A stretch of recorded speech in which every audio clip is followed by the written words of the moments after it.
Bareedduu miidhagduu uumamaan badhaatu ilmaan kirriyyuu darbitee ormootaaf kan taatu garaa laafta malee ati garaa nutti hin jabaattu amma aartee nuuf laatta malee harka keessan qabattu amma aartee nuuf laatta malee harka keessan qabattu. Faayyaa uumamaatiin kanatti faayamte kennaa waaqayyoon kanatti badhaafamte harka isaan tottoltee kanatti bareechamte kan inni siif kenneen kanatti beekamte kan inni siif kenneen kanatti beekamte. Qabeenya uumamaaf kanneen akka albuudaa dhagaa gati jabeessa warqee gatii guddaa qabda maalfaa dhabdee ati kana hundaa kana kan siif kenne uumaa waaqa waanta hundaa kana kan siif kenne uumaa waaqa waanta hundaa bal'ina lafa kee kan hundumtuu laalu qabda ilmaan keen kan wal madaalu yoo inni si dhiise malee attakkaa isa naaltu achirraa garagaltee kan biraan ilaaltu achirraa garagaltee kan biraan ilaaltu.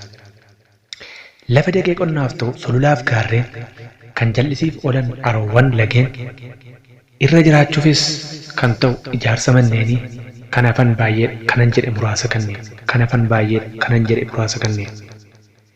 Bakka daawwiif oolan iddoo baay'ee jira kana dhaga'uu qabdu warra diinaaf fira kan namni hin daawwanne bakka baay'eetu jira.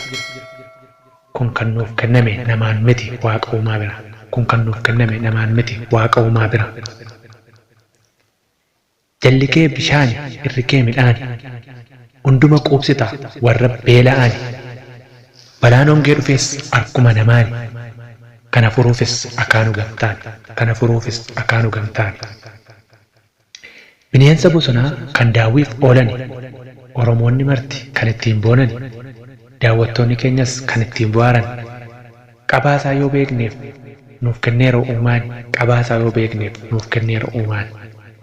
Aadaa nyaataaf dhugaatii kan akka uffannaa kan keenyatu caala nu maalumaan uffanna kan warra kaanii biraandiidha jennee uffanna kan keenya akka caalu yoommoo hubannaa kan keenya akka caalu yoommoo hubannaa. Kan ittiin bullus qabna sirna gadaa sirreessee murteessaa malee hin qabu badaa kan waaqni nuuf kenne qabna sirna addaa kan hundumaa haammatu isa xinnaaf guddaa kan hundumaa haammatu isa xinnaaf guddaa. Aadaa wal gargaaruuf walii wajjin jiraachuu isa dhabeef laannee walii wajjin nyaachuu aadaa gaddaaf gammachuu walirraa hirmaachuu yeroo rakkanaattis waliitiif birmachuu yeroo rakkanaatiifis waliitiif birmachuu. Gosoota midhaanii qamadii fi garbuu hundumtuu ni hawwa yommuu asiin darbu maaltu sirraa dhibee hunduu sirraa margu kun immoo sirriidha dhugaa hunduu argu kun immoo sirriidha dhugaa hunduu argu.